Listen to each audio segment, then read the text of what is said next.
Valerie, Mrs. Black. All right. Welcome, everybody, to Planning Commission today, April 24th, 2024. We'll start.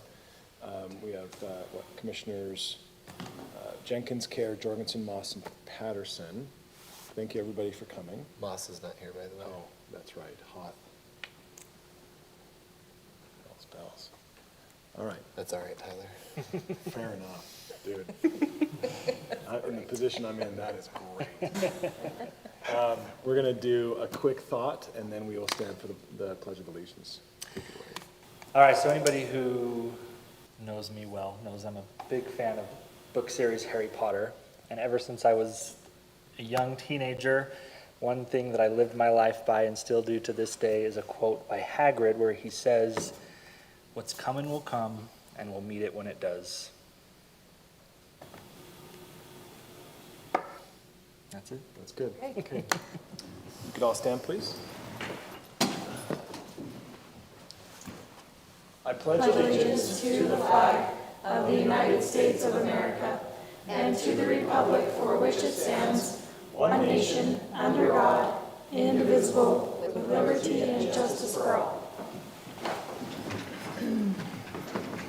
Okay, so we have a couple of business items today. First is a public hearing, conditional use permit for home occupation license.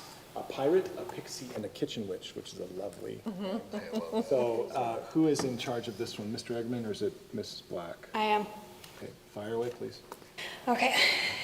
Like Chair Kerr said, this is a conditional use permit for a home occupation business for a pirate, a pixie, and a kitchen witch.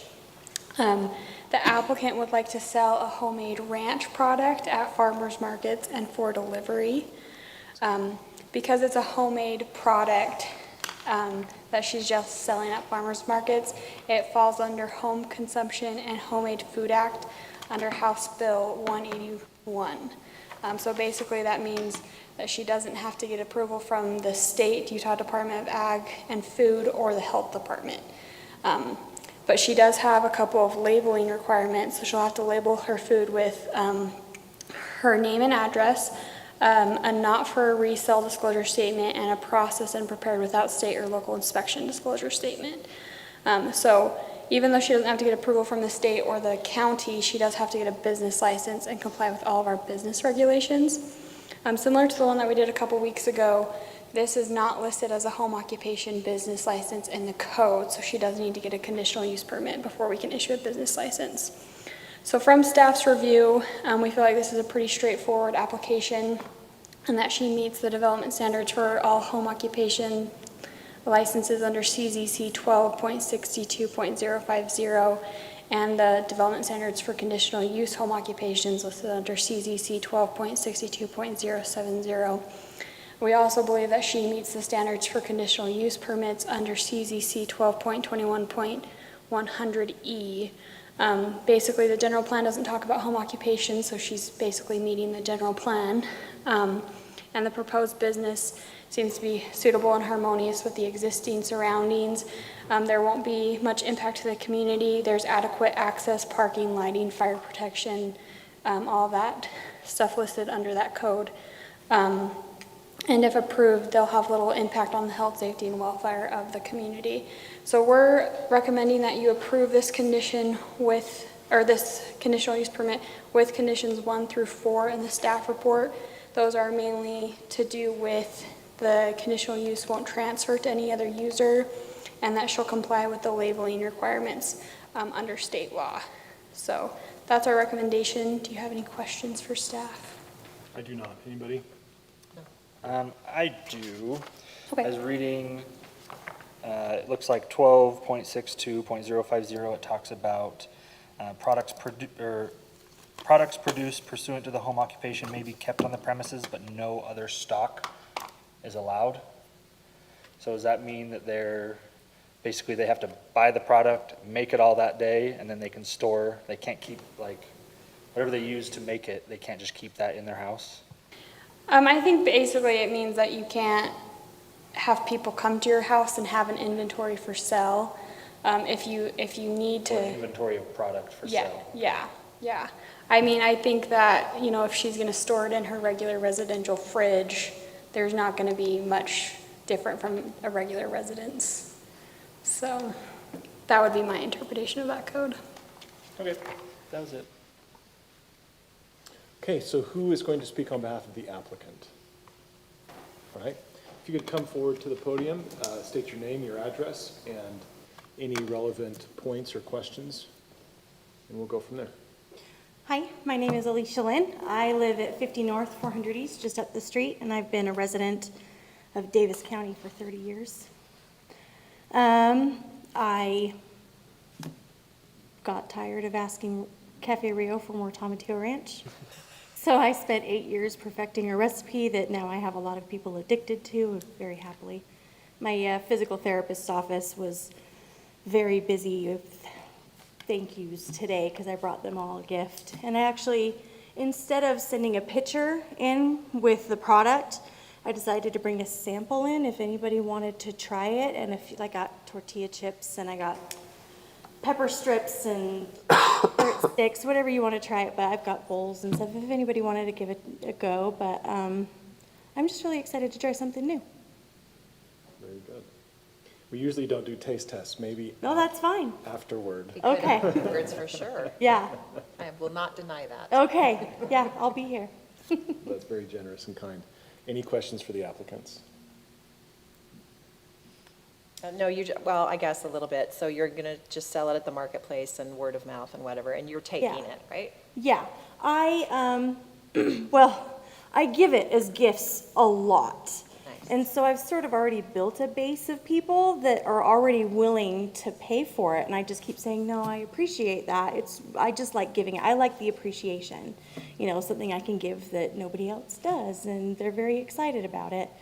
But I've already had people say, as soon as you get it signed, my neighbor is here very generously to support me. And she's like, I'll buy it. So no, I'm not planning on selling it directly out of my home. I want to sell it at the farmer's market, but if I can't get in there, I'm going to try word of mouth and handing out cards and samples, and I'm willing to go and deliver things. I'll do pre-orders and make it at home, but I'm not planning on having people come to my home unless it's family.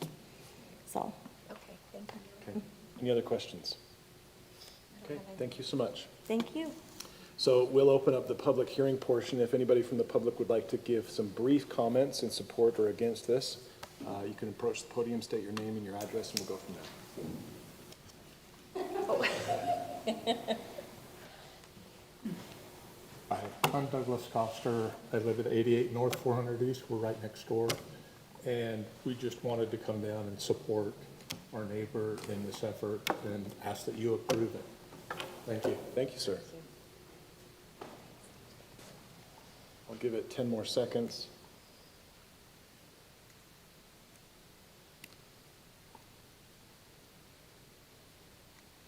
Which is a long time in silence.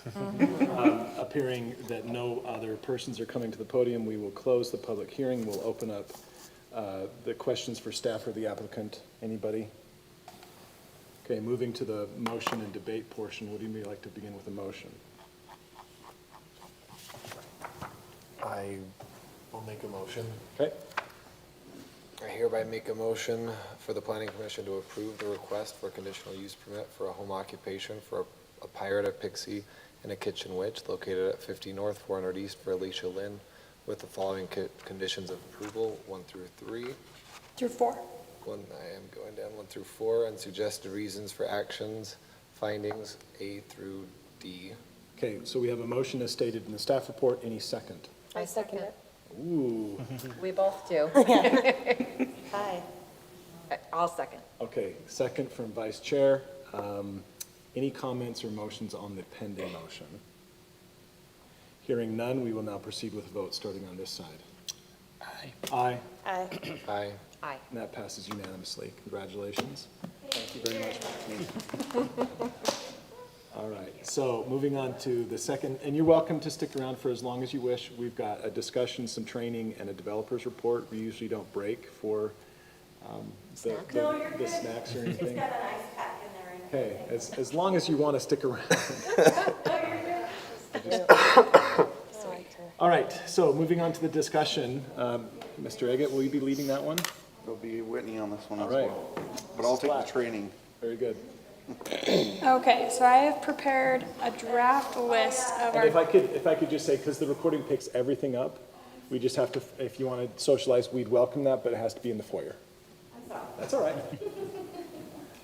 so I've just prepared a draft list of some possible goals for 2024 and some planning projects. The first is the fences and walls ordinance. At the city council meeting, they did deny Mr. Jensen's request, but they motioned to make this a priority for staff and the planning commission to get this rewritten. Yeah, the one with the retaining wall. Yeah, so they denied that, but they motioned to make this a priority for us to look at and maybe make some updates to. The next one is just the necessary updates that we need to make because of the 2024 legislative session to stay compliant with state code.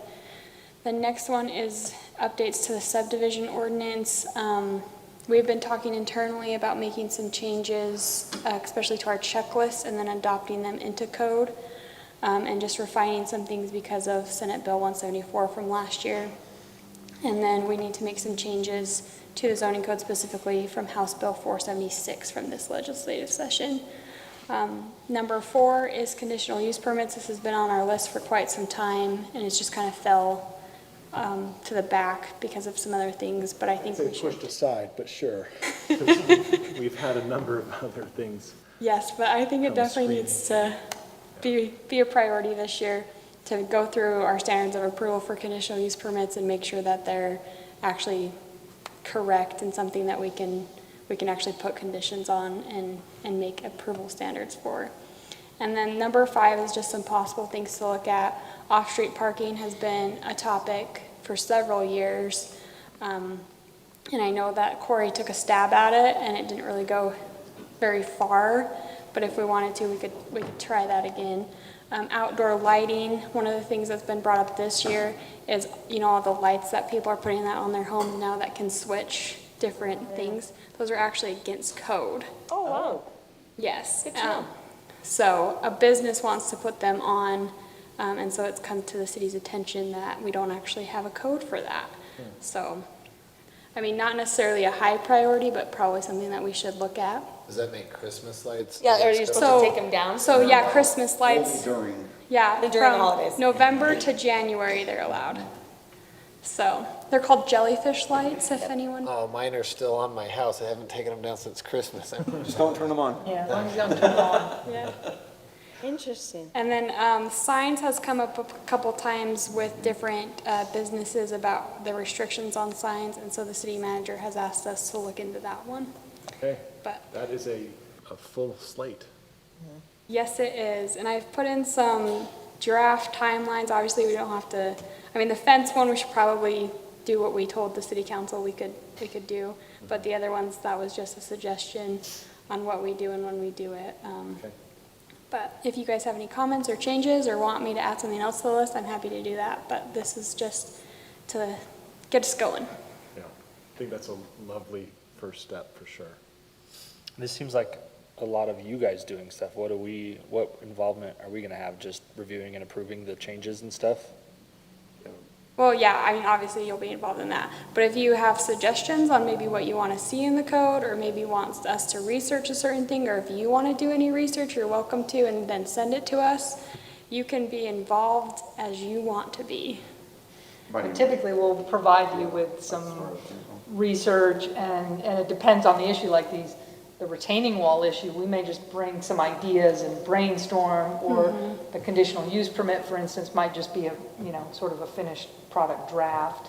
I was gonna say, I put in my budget to maybe hire an intern this summer, and I was thinking I've already committed to the Justice Court to review their fine schedule, but maybe the conditional use permit might be a good thing for, a law school student, because there are a lot of legal issues involved in that, so.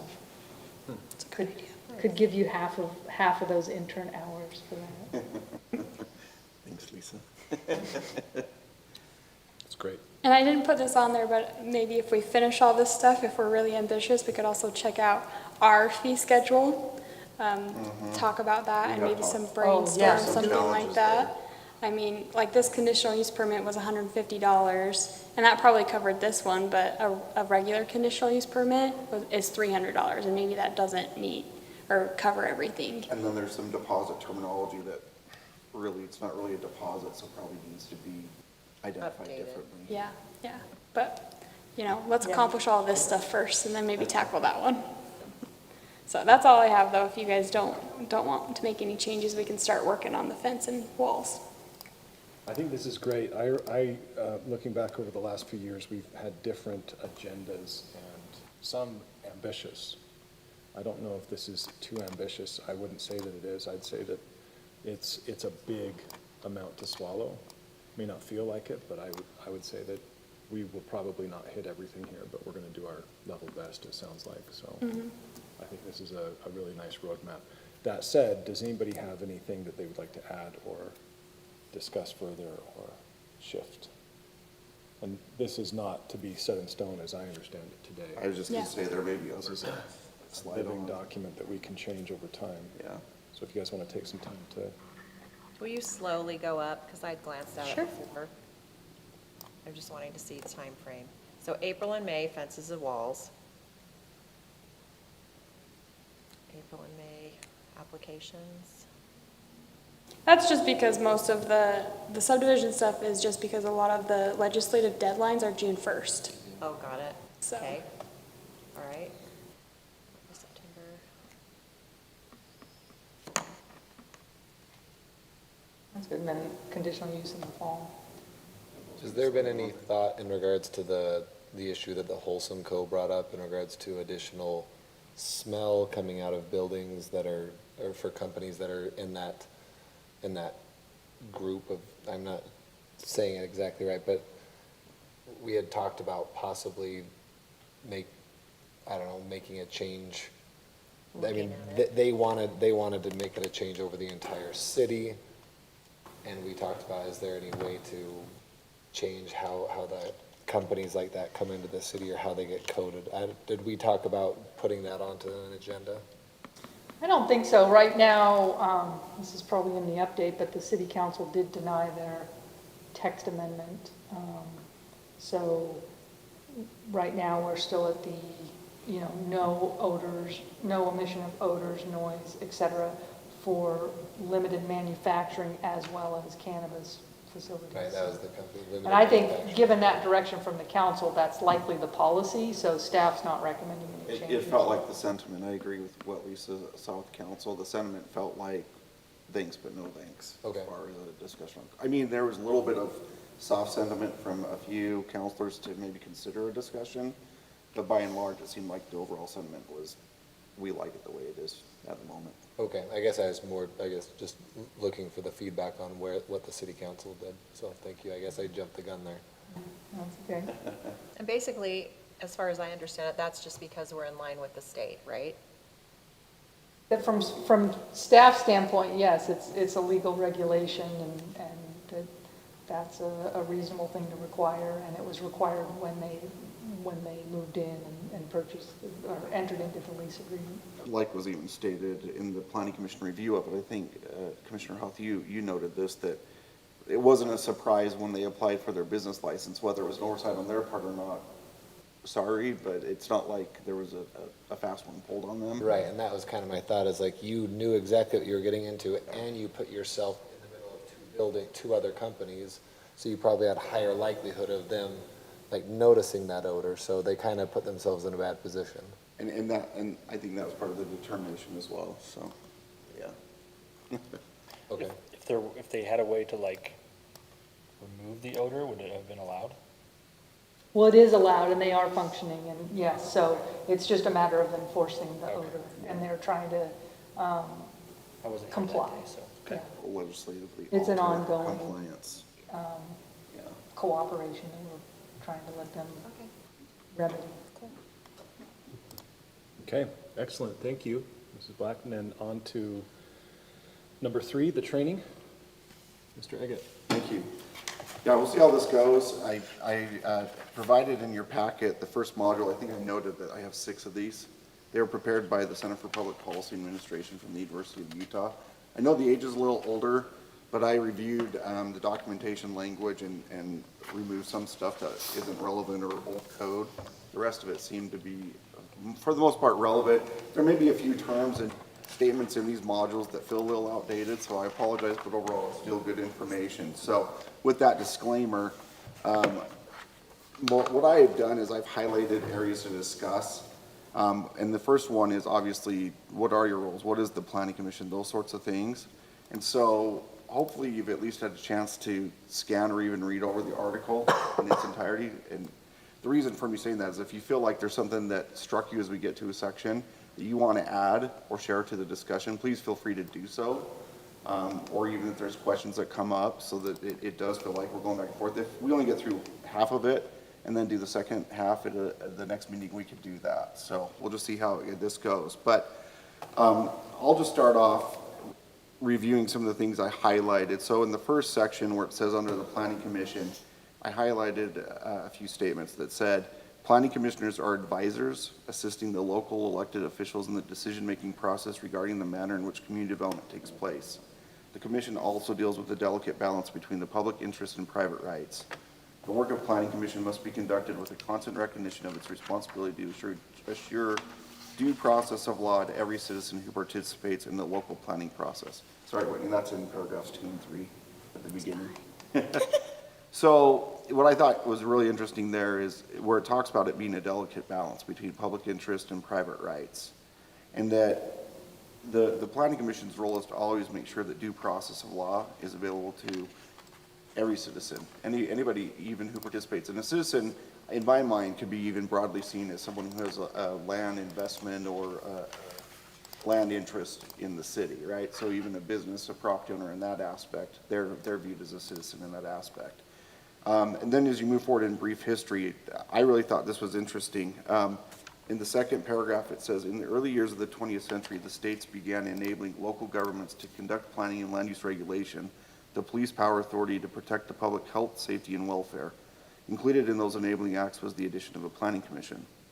As local governments increase in reliance upon their police power authority, the courts slowly but consistently have supported this exercise of local legislative decision-making. The existence of a community general plan was increasingly recognized as a logical precedent to land use regulation. Initial legislation granted wide powers to the commission. This enabled them to carry out their duties as advisors and planners. State legislation established the citizen planning commissions as advisory to the legislative policy-making function. What I found really interesting there is, and what I want to point out is, the planning commission, in a way, is a form of a police power for the land use regulation. That's really interesting.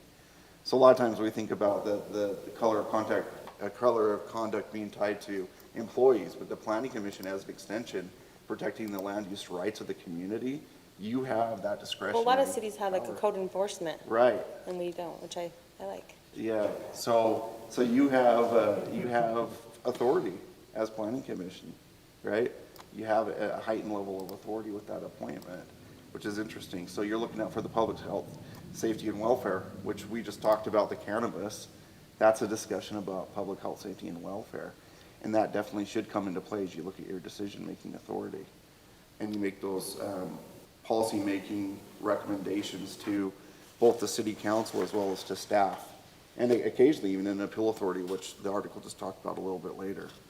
Going on the next page, then, the last paragraph before qualifications. A major rationale for establishing a planning commission composed of local citizens is that planning is too important to be left entirely to professional planners or politicians. The planning commission represents the values and aspirations of the community it serves. If there is a wide ethnic or economic diversity in the community, then all the various views should be represented on the commission.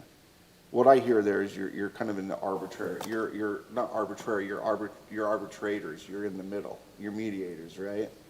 You're hearing the input from the public and those that have their interests, and then you're hearing from staff, and you're in a unique position, similar to the council, but the council's gonna look to you as that midpoint that can arbitrate differences of opinion, right?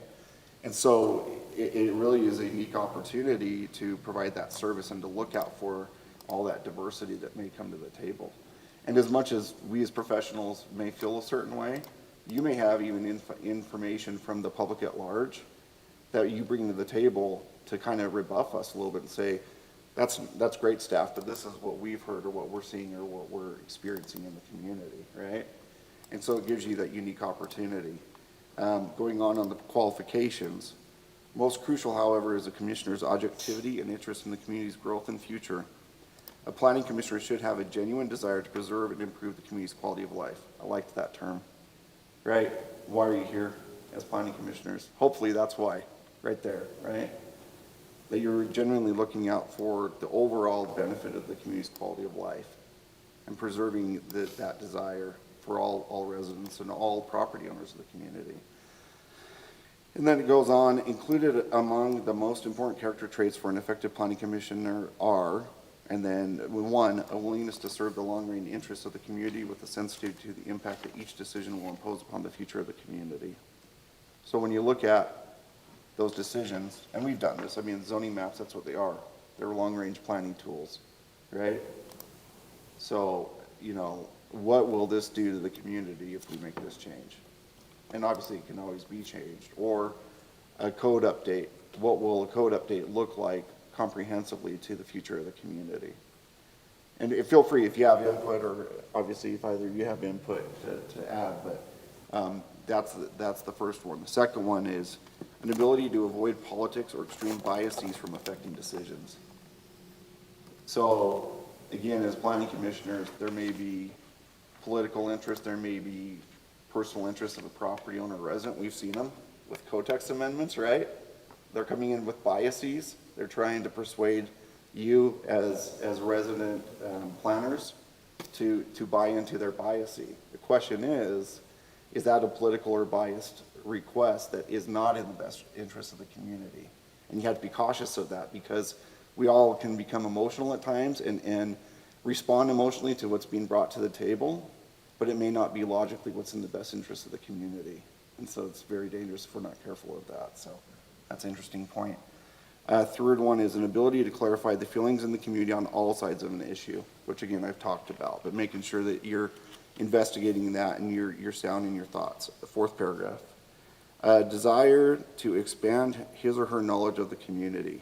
That's an interesting one. So as planning commissioners, you know, do you use the website as a tool as far as the zoning map, the city code, the general plan? Are you exploring those tools to better know what the historical policies and intent is of the community to the current date? Do you even agree with them, right? As you research, as you look at maybe other communities around us, other communities of similar size, what are they doing? Are there innovations that might be unique and of benefit to bring to the community? To us as staff, if maybe we're talking about a code amendment and you say, hey, this city, I saw they do this. I think that's what Whitney is saying. If you know something, or Lisa, and you want to bring something to the table as we have discussions about code updates, or even prior, hey, I found this, maybe you could look at it as staff in the future when we talk about this, right? The fifth one, an understanding of the community's regulatory tools, such as the zoning, subdivision, and other pertinent ordinances. So again, it's kind of what I was saying. Make sure that you know what the zoning codes are, subdivision ordinances, process, etc. We're in a really interesting place with subdivision ordinances where the process has changed significantly. So we're all learning together. We even had a developer just come in on Monday, and they said that they're learning about how to use the new subdivision ordinance with the checklist the same as cities are, because it's kind of a new system where we have to put it all out there in a checklist and abide by our checklist, but so do they. And so the reason that matters is obviously you will be involved in the subdivision process as a preliminary subdivision review body that makes, interestingly enough, a recommendation back to staff on the substance of that request and whether or not you feel like it's in the best interest of the community. So that's a major shift from how things have been done historically in the state. And then under establishment of the Planning Commission, where do you get your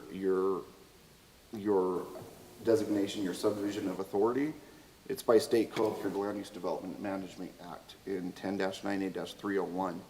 And it outlines obviously how that designation of your authority is set apart by state code. That is one of them. I did check state code recently and amended because the old version had some standards that weren't matching, but that is the current standard.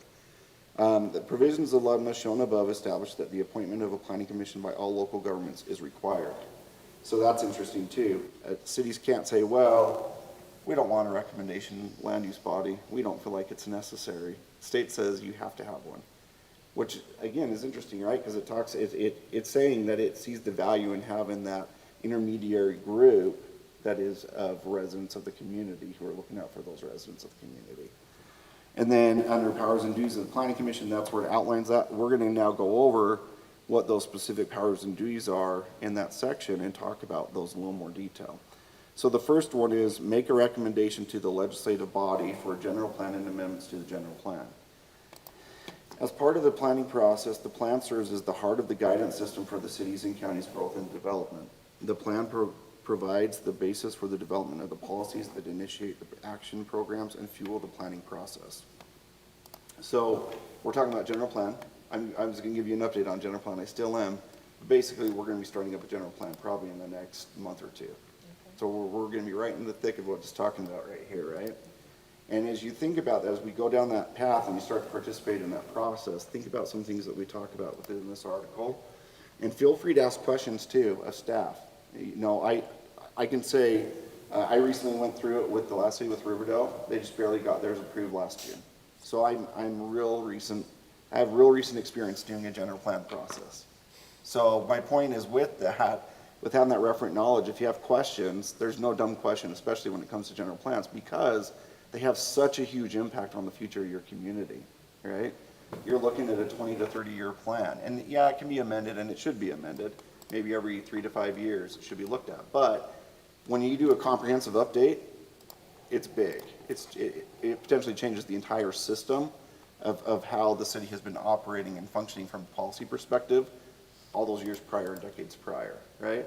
There's elements that will be in this general plan that were not in the current version of the general plan on the website today, that are both required by state law and are good tools that will be needed for the community in our current day going forward. So you'll see that. But the first thing it says is to make sure that it establishes goals and policies for future physical development and use, land use management. So that's the first thing to look at with the general plan. And the second thing is to make sure that it's flexible. It says planning is a never-ending process. However, modifications of the plan must be made with the same objectivity and care for the public good as the preparation of the original plan. Where are you, Mike? That's on 2-7 in flexibility. So there's a little, it's just one word, says flexibility, period. And at the end of that paragraph is where I read, planning is a never-ending process. I don't know if you see that, but that's where I'm at.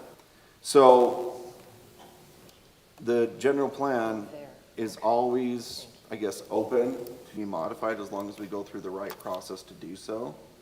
So if we feel like as we're doing goals and planning for a year, just like we do with code updates, and something in the general plan we hit a snag or something with how it was created, as smart as we may be throughout the process, a developer comes along and we're like, oh, that isn't working, we don't like that.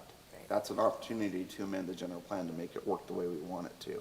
Either to protect us or maybe to look at growth opportunities in the community where growth is being stifled, right? So we have that opportunity to do that. Do we, like, if that happens, is that normally done like on an individual basis, or do we kind of like save them up and try to do them all? It depends on the gravity, right? If it feels more emergent, we probably should deal with it right away. But if it's something that we get a list of things, we're like, oh, there's this issue and then there's this issue, I think we could bank them up and then take them forward as a comprehensive amendment when the time is right. The general plan should never be regarded as a substitute for the zoning ordinance. The general plan is not a regulatory ordinance, at least not right now. I'm giving you that copy, I'll explain in a minute. The zoning ordinance is not a plan. So the general plan right now is a general guiding policy document. That doesn't necessarily mean that the council or the planning commission is restrictively held to follow it. It's a guiding document with guiding principles. So if there was, again, with your police power, a good reason to go against the general plan for some reason with a request, the planning commission and city does have that discretion in approving that. It's not set in stone, at least currently. Now, the reason I say not right now, there has been discussion with the state legislature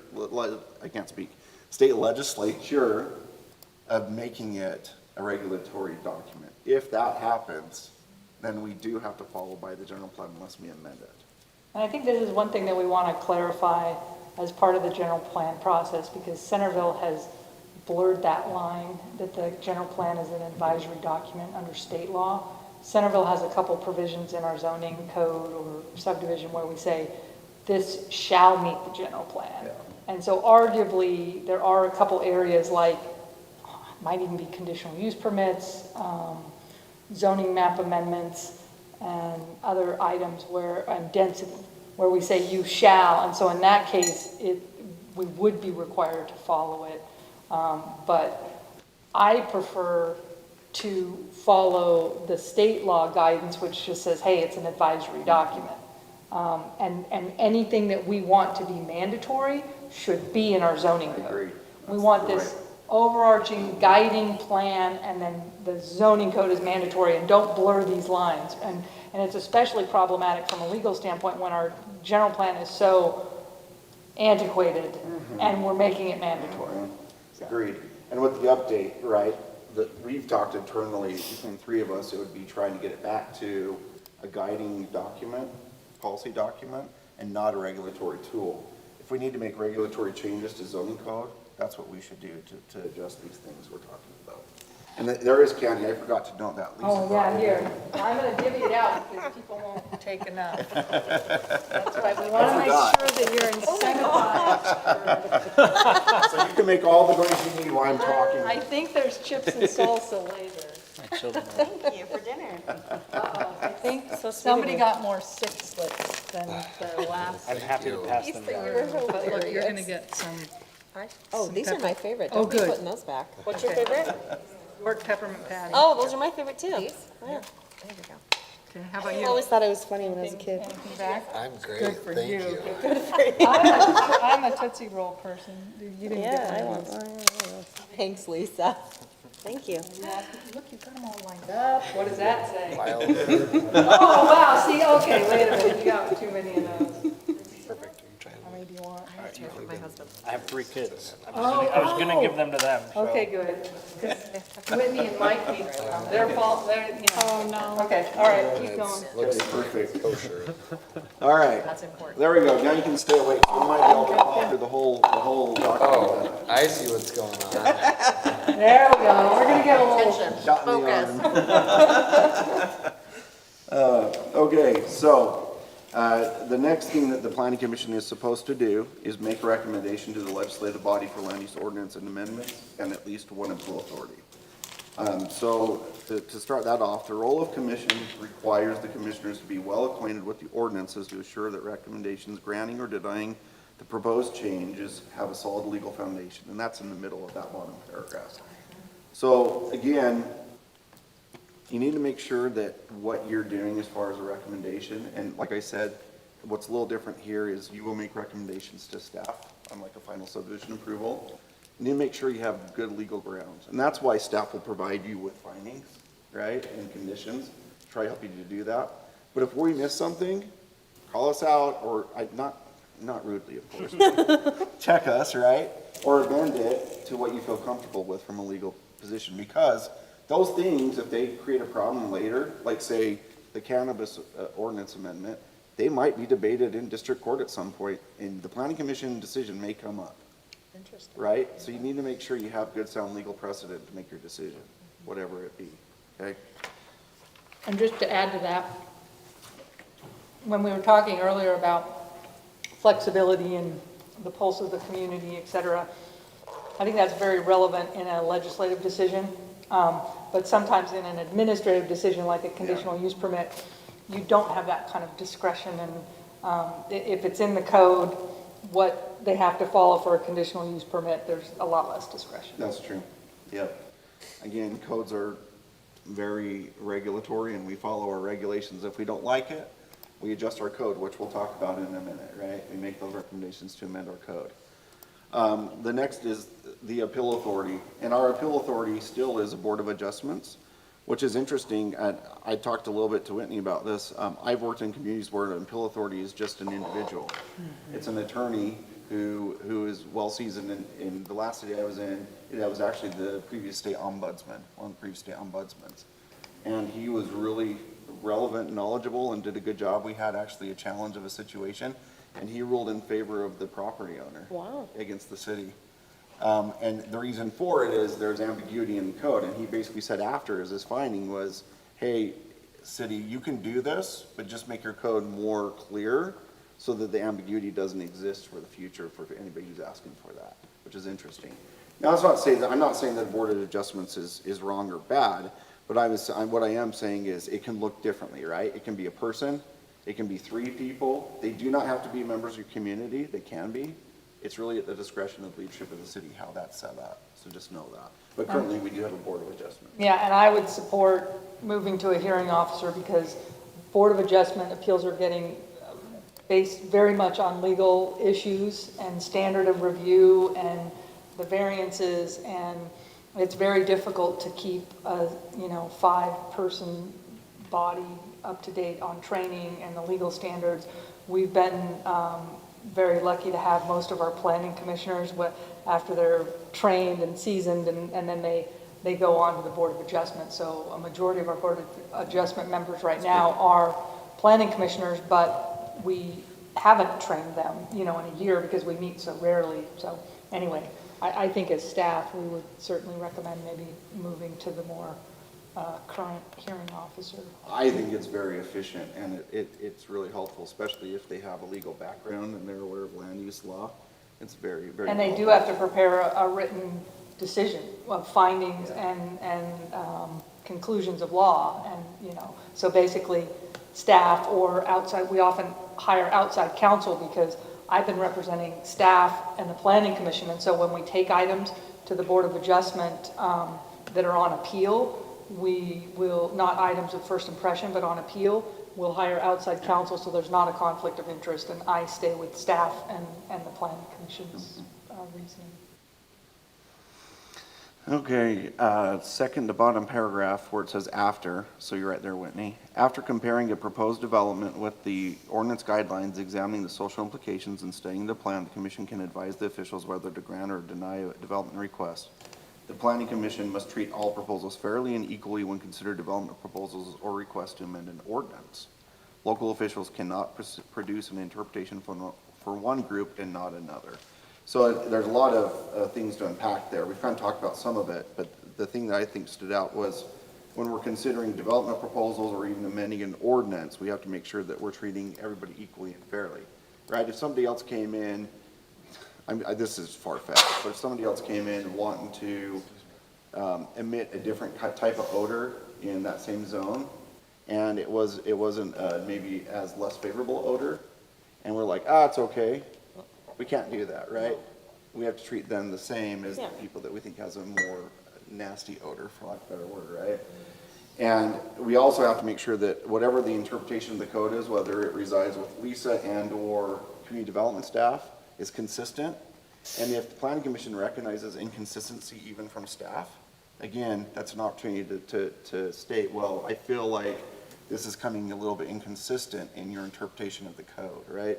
We need to make sure we're all on the same page with that interpretation and we're applying it correctly, as we deem it to be applied. Again, the applicant doesn't get to tell us what the interpretation is, right? That's for the city to interpret correctly as they see appropriate within how they understand the law to be applied. And if it's not real clear, then that tells us, like we're seeing with fences and walls, that there's enough ambiguity that there needs to be something there fixed to make it more clear so it can be more easily interpreted by everybody. Right? The functional planning commission. So the first one it talks about is the chairperson. So we have a very great chair who understands legal precedents, and I've seen his ability to debate the merits of some legal challenges we've had, and I have been impressed, I will say. Thank you. He's very qualified. And so the first thing that I noted was under the chair, it says, a planning commission, right there. A planning commission is a problem-solving group, and it is the responsibility of the chair to propel the group towards its goals and prevent irrelevant and distracting discussion. An effective chairperson is an organizer who develops and maintains good group interaction to assure a successful and timely conclusion of each item on the meeting agenda. That's one of the things, again, I think your chair does a great job. He's very good at keeping things on task and keeping the process. I have seen chairpersons in other communities who allow a lot of side chatter, and even it feels like the meeting's kind of getting out of control, and staff actually has to kind of remind them, hey, we're getting off a topic, which I feel like, I guess that's kind of what our role is if the chair is not recognizing that, but it's a lot nicer and much more appropriate for the chair to be the one that's doing that, right? Than staff trying to find that. And we've even asked, as we've had more training with the planning commission, sometimes other commissioners can say, just point of order, let's bring this back, because, I think as staff, so usually I will step in if I feel like it is compromising the record. So as I mentioned before, if it's something that's off topic or potentially discriminating or not, if it's an administrative decision and we really shouldn't be asking those questions, that's when I'll say, Chair, if we could bring it back, or some other items. But I do think it's just more respectful to keep it on topic, but it also makes our decisions and our record far more legally defensible. Yep. Okay, meetings. All meetings must follow the requirements of the Open and Public Meetings Act, as well as notice requirements of LUDMA. Proper conduct of all meetings ensures the basic constitutional guarantee of procedural due process. So pretty straightforward, but that's the reason we do it, right? We're affording due process to all applicants, and so we need to be consistent in how we apply our meetings and guarantee those rights. Work sessions. Work sessions can be a helpful tool. Obviously, you see the council uses it often. I think we will use it at the discretion of the planning commission, right? If there was something we wanted to debate, the merits of codes, for instance, and we felt like maybe in a meeting, for whatever reason, we wouldn't satisfy that, we could always meet earlier to have a work session if you felt it was appropriate to do so, or any other matter. Even the planning commission, or excuse me, the general plan may come in the form of work sessions. That may be the appropriate way to bring those forward. So just watch out for that. But just because we don't do them a lot, doesn't mean we can't. Doesn't even mean we couldn't start as a practice doing them for even half hour before, occasionally, or each meeting. It just depends on how, as a planning commission, you'd like to proceed with that. But just know that. Bylaws, I think bylaws are self-explanatory, and Lisa already talked about Robert's Rules of Order, but just make sure that you're following the governance of your bylaws. And again, that's another thing, that occasionally if you feel like the bylaws need to be reviewed, just to make sure that the terms are appropriate and fitting to the current composition of the Planning Commission, please let us know so that we can bring those forward for discussion or dialogue. Or maybe even just, hey, I want to see the bylaws. Maybe you haven't seen them in a while, right? What are your appropriate rules of order? Make sure you let us know so we can include those in the future packet if you want to see those or talk about them. Working with others, I think, again, that's pretty self-explanatory, but just make sure that you recognize as planning commissioners, you do reflect the city. And so there may be times where we interact with other legislative groups, other community groups, obviously individuals in the community. When you're out in public, outside of being in a planning commission meeting, you're still a planning commissioner. And so others may talk to you as such. Just remember that as you talk to them. But also remember, if you do, to be sure to bring feedback back to the planning commission as you hear and talk to those in the community. There may be at times even state or county or other officials that will come to the planning commission with who knows what, right? And again, we have to remember that we're working with others trying to do what's consistent in the best interest of the community needs and desires for Centerville, which sometimes goes in conflict with even what maybe the county may want or the state or other interests, right? So we have to remember that. Conflict resolution. I like the bottom statement. It says, as Viscount Morley wrote, you have not converted a man or woman because you have silenced them, right? And so when we have conflicts and we have, it says a nasty neighborhood group, an apprehensive applicant, a complaining citizen, a domineering developer, we need to make sure we know how to deal with that, right? And that may even come down to the chair telling the person that they might be out of order and they're asked to exit, right, the building if they're becoming belligerent or groups. I mean, it has happened. I've seen it. We've had police officers that have had to escort people out of planning commission meetings that we knew would be a little hot in open meetings. It does happen, and we have to be sure that if it gets uncomfortable, do we know how to deal with that scenario? Just because there's nobody in here today doesn't mean there won't be at a future meeting, right?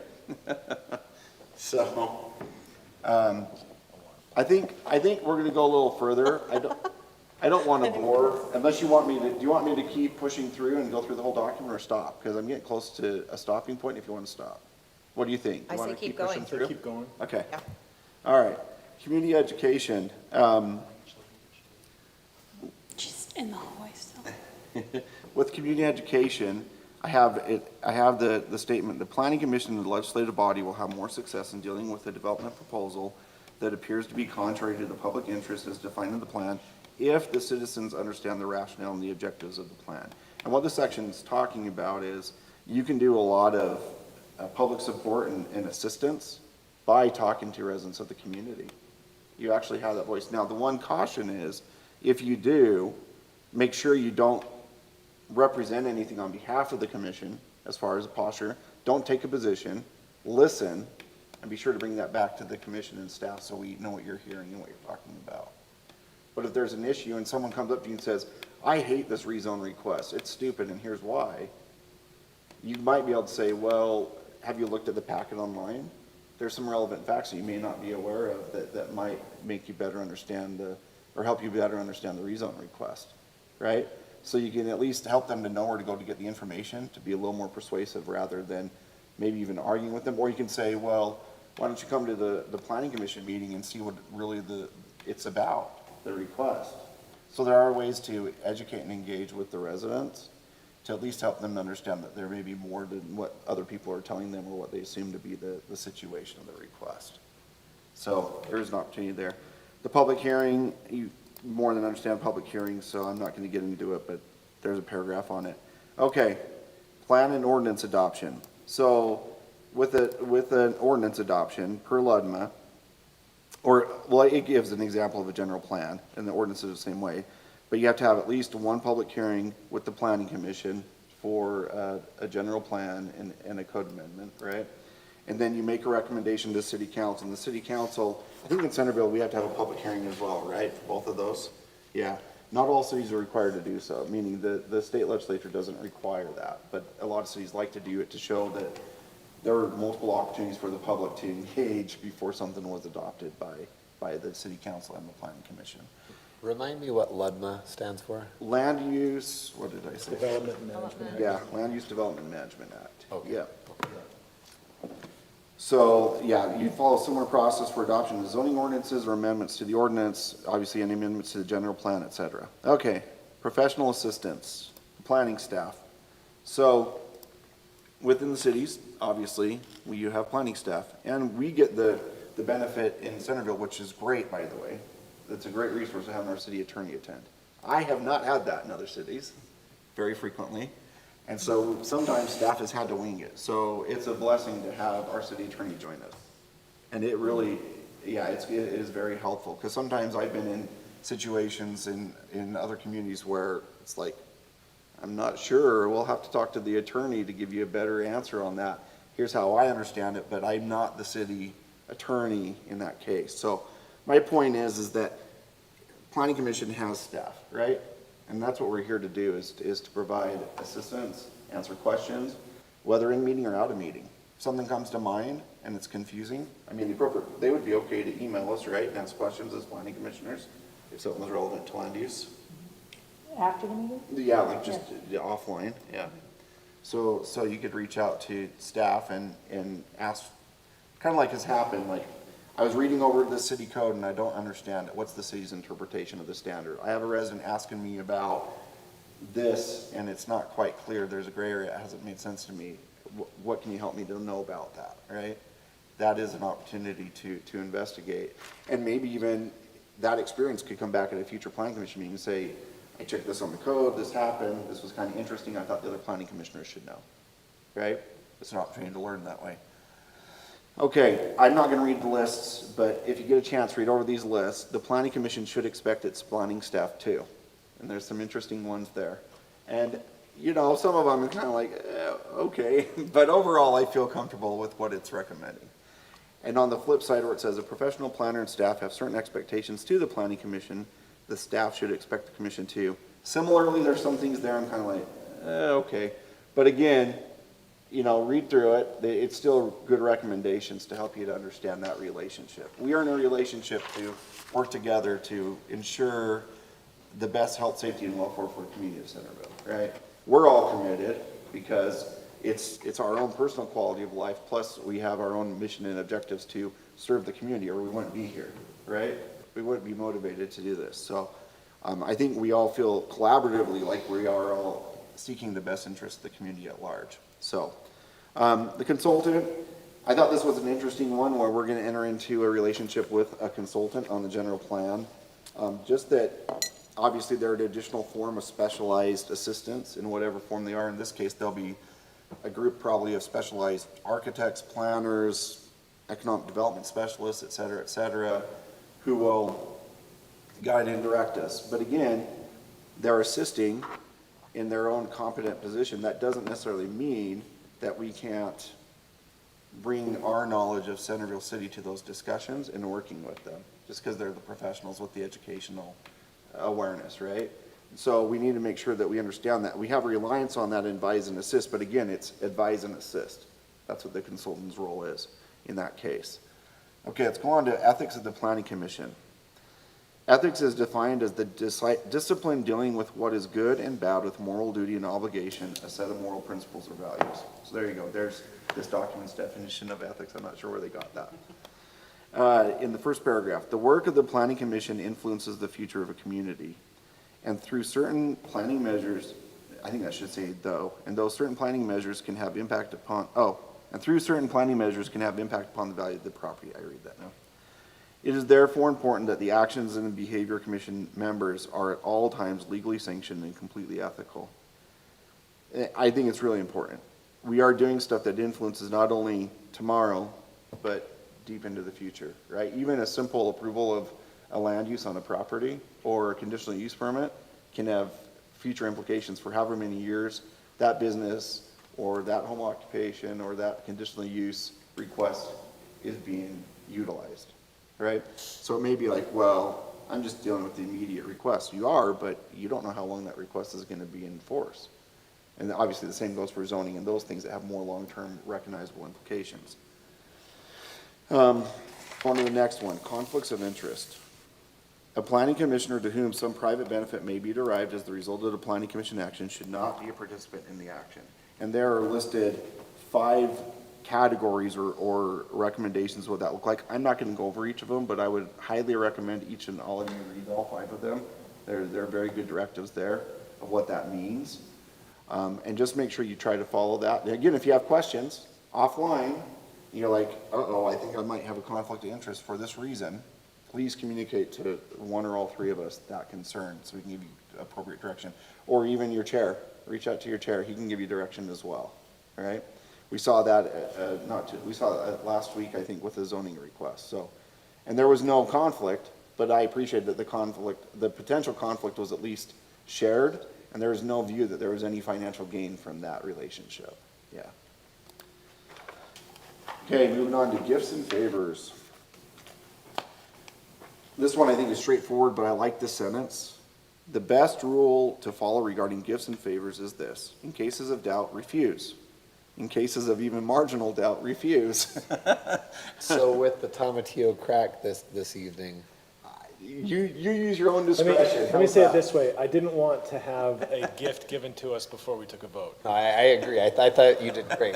Because I saw that and I'm like, I don't think we're supposed to. I think there's something about that. And regardless of how we voted, she brought it Yeah. as a nice Gesture. gesture. After the meeting, a decision's been made, do whatever, follow your own discretion. But again, if there's even marginal doubt, or you feel uncomfortable, She left it out follow there. that I feeling. have no doubt on that one. I'm just saying. I'm ready for it. And then there's 4 paragraphs below that I would advise you to read that are indented. Those are all helpful as well to read. Political activity, I don't know if I highlighted that. I didn't. I mean, I think that's pretty straightforward. Just that if you have a platform or political position, don't bring it into the planning commission meetings. It's not the right place for it. Even if you feel strongly about something, make sure you give equal access to all ideas, even if you don't agree with something or a request for something. Again, cannabis is a good one. Not everybody likes the idea of cannabis. Some people have strong political opinions both ways. This isn't the venue for that discussion, right? We need to be objective and neutral to how we pursue that. Yeah. The only other thing on political activities is if you have been given a city email, which hopefully we've gotten all you a city email address, you cannot use that email address for any political purposes. They do not have city Oh, they email don't have them addresses. yet? They use Oh. personal email Okay, addresses. sorry. But the council We're does. working on it. I was like, wait a minute. Yeah. Okay, the last one, ex parte contact. It's Latin from a one-sided or partisan point of view. So this comes back to what I was talking about. You may get approached by somebody about a decision-making request or a rule, or even you'll be a administrative decision body that will affect them, or a neighbor, right? And it may seem innocent. It says, the contact may be an innocent desire to provide information or a less than innocent attempt to influence the commission's decision.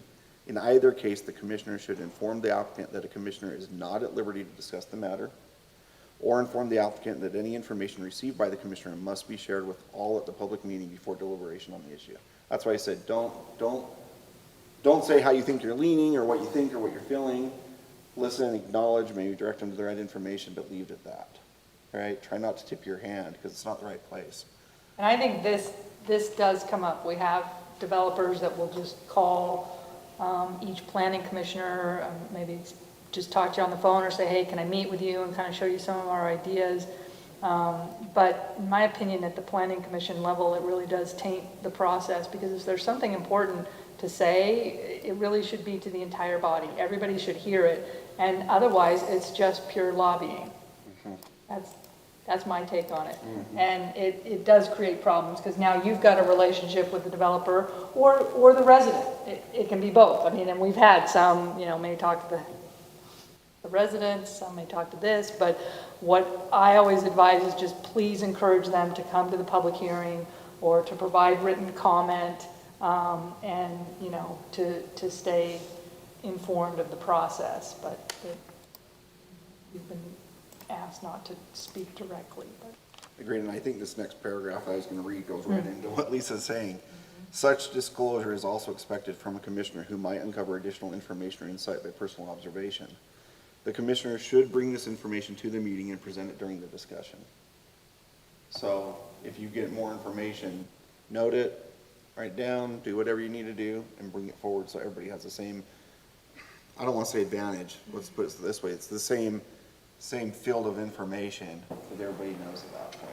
Like Lisa's saying, if developer X talks to you, you get some kind of insider information, make sure that you come readily, you just say, well, I appreciate you telling me that, I will share that with the rest of the commissioners at the meeting, right? or That's you what can really use simple. staff. We have in the past said, commissioners have been good to either call the community development director or city attorney and say, hey, I just got contacted by them, what should I do? Or, usually I haven't called them back yet, but if you've already talked to them, then yeah, just let us know. And sometimes staff may put it in the staff report. So now it's out, oh, okay, yeah, we've done that. What we don't want is any hidden or secret information or agendas that are somehow out there, and then somebody gets blindsided in a meeting, right? That wouldn't be best. So, other than that, the summary just summates it. The only other things I wanted to note, I'm not gonna read these again, are appendixes A, B, and C. I really like Appendix A. I've shared that with every single planning commission I've worked with over the years. 14 ways to build a better commission. Read over all 14 of those. They're awesome. They really will help you to do the best you can at your job in that position. Appendix B, tools of the trade for planning commissioners. This one's pretty good. Some of it, use your own feelings. I don't know that it has to be as rigid as it's recommending, but it's helpful. And then Appendix C, some of it's good. How to be a more effective planning commissioner. Some of it's kind of, I don't know. Use your best discretion on some of those questions, especially as you get into have you ever. I don't know the point of that list, to be honest with you, but there may be at least good ideas just for the purpose of introspective, discussion as you look at how you operate and function as a planning commissioner. So with that, that's all that I brought forward. Thanks for being patient with me and presenting that. I guess if there's any follow-up questions or dialogue, now would be the right time to do that, and I guess we'll go from there. So with that, thanks. Thank you. I do have one comment. You talked about zoning. I have not been in a planning commission meeting or a training where we have gone over the zoning. map. Oh, like a zoning map, Correct. okay. I would like to do that. So kind of just talking about some of the key features where like the RDA areas are and Yes. some of those Yeah. things? Yeah. That's a great idea. And I think it's a great idea as a precursor to going into the general plan, so you can understand and you can see, if we can get the map up here, look, these are our commercial areas, and these are our Yeah. residential areas, and these are our mixed-use areas, and, you know, so as you can see the thought process that's gone into what we have, but then also moving into the general plan for the future. Is it just on the Central website out of curiosity? Yeah, I can show you. And it's great, and it's really interactive, and I think it would be fun to have a training just on the interactive map, because you can click on it, you can go to the subdivision plat, you can go to the tax records, you know. So, I think just show them, but I would do this as a separate. Yeah, this is what it looks like That's where though. it is? Cool. Yeah, Okay. yeah, you go into community development and then it's interactive zoning map. Looks like I know what I'm doing tonight. Yeah. That one's really fun. Fun. And we should show you how, how It to lets turn you- the layers you can on and kind of off. spy, I shouldn't use that word, but you can really get to know a lot about a lot of properties in the community through this tool. It's pretty neat. I love that idea, because I think the other thing we can do is help you, like, we could even have one night where we show you the municipal code online and how to search for Yeah. things and how to look at the legislative history, like each time just help you That's true. use these tools, because I love it when, you know, commissioners come and say, hey, I was looking at our code and it says this, just like tonight. And, you know, gold star, because that's great. We want you looking at the code. Agreed. I want to know this, so, because you talked about referring Yeah. people to the site. Yeah. Can't speak of something I know nothing. That's right, that's Put why I was that getting on. at that. Yeah, I wrote know it your down. tools, know your materials so you can be helpful to others. Yeah. Okay, Yeah, I thank was you. just gonna, we can put it on the training. And that's a great idea. I think long-term, just like Lisa said, city codes, maybe certain sections that are applicable, zoning map, general plan, like existing general plan. How can you know what to change with the future general plan if you don't know some of the details of the current general plan, right? There's other things, you know, we have to do certain standards on water regulation coming up and, you know, there's been discussion with the legislature about parking, some of those deep dives, we're talking about doing our own internal parking amendments, so that's a really good idea to review some of those things, so. Yeah, I like that. We could even maybe create a list or calendar or talk about it at a future meeting. We'll do the zoning one, but maybe we can talk about other things you'd like us to do, some kind of brief training or show you where it's at and kind of how to work around in it, so it's a good idea. That's exactly what I was asking though, but the training, if you see something, that's a great request. We wouldn't know to see that absent you asking, right? So that's exactly what we're seeking from the planning commission. Tell us what you want to see and what you want us to help you with the staff, yeah. Well, sometimes you provide things that we don't know that we want. That too, and that's our role, exactly. Thank you, Lisa. Had a Tootsie Roll in a long time. It was delightful. I love sugar. I love Tootsie Rolls.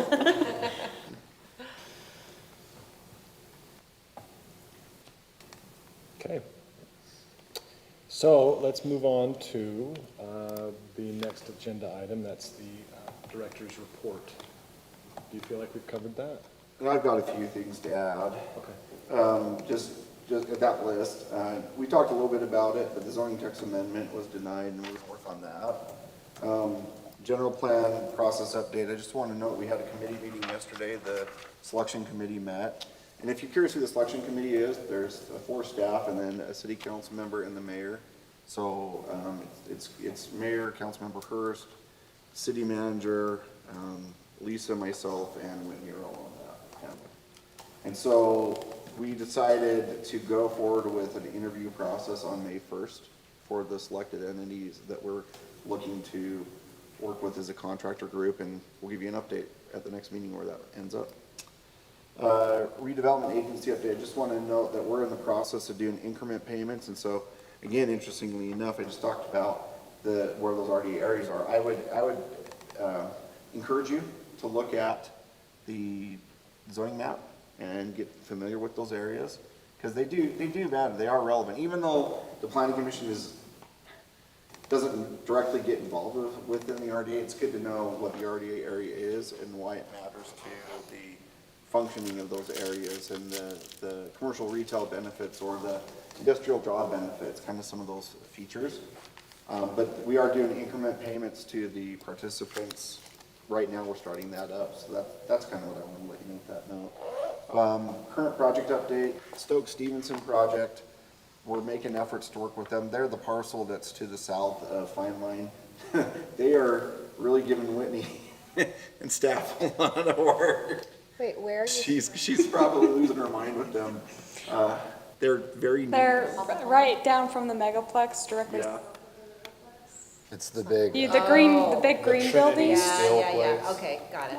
Thank you. that borders West Bountiful. Yes, and- that one street, yeah. I think they're getting close, maybe to a building permit in a couple of weeks. I don't know. It's feeling like it's getting there though, right, Whitney? Yes, slowly but surely. We're getting there. So my point with that is, I'm sure once they get that building permit, it'll move pretty fast as far as them trying to do some development on that property. So just watch for that. In fact, I mean, the community asks you, that, again, that's why I want to bring stuff like that to you, because you may even get asked, what's going on that property, right? If we don't tell you, you're not going to maybe know what to tell them as far as the current status. So, and feel free to ask too. I mean, we may not see all the things. If there's a property and something's going on, you'd be like, hey, what's going on that property? Like, for instance, another one, on Power Sports, the billboard sign is being relocated on the corner. So if people ask you, what's the deal with the cranes in the truck and the big, huge metal thing, the billboard's being relocated. So there you go, there's an update on that too. That actually started today. Thank you. And then other items, this one is something that I think you should be familiar with, because I think it's going to come into play as we talk about the general plan, and I think more so you'll be involved in some capacity, but moderate income housing reporting. We have an update deadline on August 1st with the Department of Housing and Community Development through the state of Utah. And Corey did a great job preparing a report, because we were all basically compelled to, or not a report, but a plan. We were all compelled to create a plan, and he's done a report. My job will be to take that report now further ahead and show what metrics or what has happened in the community that's able to be measured to show how we're improving moderate income housing. And if you're wondering what moderate income housing means, that's something that's not 100% of the current rent rates or the mortgage rates from homeowner with the 100 percentile of income.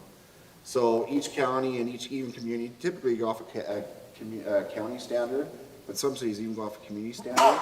You'll find that what the median income is, it's 100% of the average, right, of everybody's income rates and what everybody can afford to pay for rent and home ownership payments. And then they do a percentile. So moderate income housing is 80th percentile or less. So you have an 80th percentile category, there's a 60th percentile, 50th, and even as low as 30th. And what the state of Utah wants, honestly, is that deeply impacted rent rate, which is the 30th percentile, because there's not a lot of it available. But it's hard for cities to get any developers to participate at that level. It's hard enough to even get them at the 80th percentile. So that's the challenge. The state legislature has tasked cities with doing that, but it's hard to get developers that want to develop properties at those kind of rent or mortgage rates. So we're continually trying to find solutions to that. But I guess the only reason I bring it forward, I want you to know that we're working on that, and if you have any ideas and you want to share it with us, we're always open to hearing at least ideas of things we can do. Yeah. So are you just working on the plan of what it would look like if something was to be built, or does this include this would be built at this location? Corey had put together timelines with measurable dates, so we have to be very specific, like in 2024 this will happen, in 2025 this will happen, in 2026 this will happen, kind of thing, with the original plans. And so you do like a 5-year plan or later, you have to have a minimum of 5 years, and then you can show more if you want to after that. And so my task and Corey's task was to make sure that we're looking through city efforts and initiatives to meet what we originally proposed with our plan. And if we didn't, why, and what we're doing to adjust as a result of that plan with the current reporting. Okay, so if I understand you correctly, then it's a time frame. Yeah. It's not a location. Right. This is happening here. It None of our goals were specific to location. Some cities They were are, program goals. Yeah, it depends on each city. It's very unique city by city. I know in Riverdale, we had some very specifically tied to geographic locations. It really depends on how that plan's put together. And there may even be down the road, we may even do the general plan update and find out what Corey had put together, because he was trying to do the best he could. Is it maybe even necessarily fitting going forward? We may want to modify the plan, or we may have to modify the dates of the plan. that's the whole thing. This whole thing is really, it's kind of a pioneering effort throughout the state of Utah, trying to figure out what even the state of Utah legislators want. But we're doing the best we can within what we're being told we have to do. Let's put it that way. Thank you. Are there any LIHTC or low-income housing tax credit developments in the city? Not in Centerville currently, but the funds are out there. Okay. Yeah. And I'm not exactly sure what that process would look like, but obviously I think we would have to discuss internally and talk with Brant, kind of see what that even looked like if we were to go down that road. Right, I know that for a lot of those developments, they tend to work better in what's called a QCT or a Qualified Census Tract. Yep. And those are for usually or areas that are, under income. Highly Since impacted. Centerville doesn't fall in a QCT, it would be harder for a developer to actually be able to pencil a project to make it work. Oh, for sure. Let me put it this way. I think it's going to be challenging enough just to hit 80th, developers who are willing to participate with 80th percentile. Right, and the LIHTC is is like 50%. We don't do a lot of high density, so. Yeah. yeah, But we're required right now, unless the state legislature wants to get even more aggressive, to do the very best we can to try to develop that. But clearly, we can't tell the independent marketplace how to develop housing, right? We can just give them tools and opportunities. Right. They have to still perform their part of that at that point, Okay, so. okay. But I thought you should be aware of that, again, because I think it is something in the wheelhouse of the planning commission to be aware of that program. That's it, that's what I have, Chair, that's all I have. Okay, very good. Let's move on to the next item. It's meeting minutes from the last time we met, April 10th. Any additions or corrections from anybody?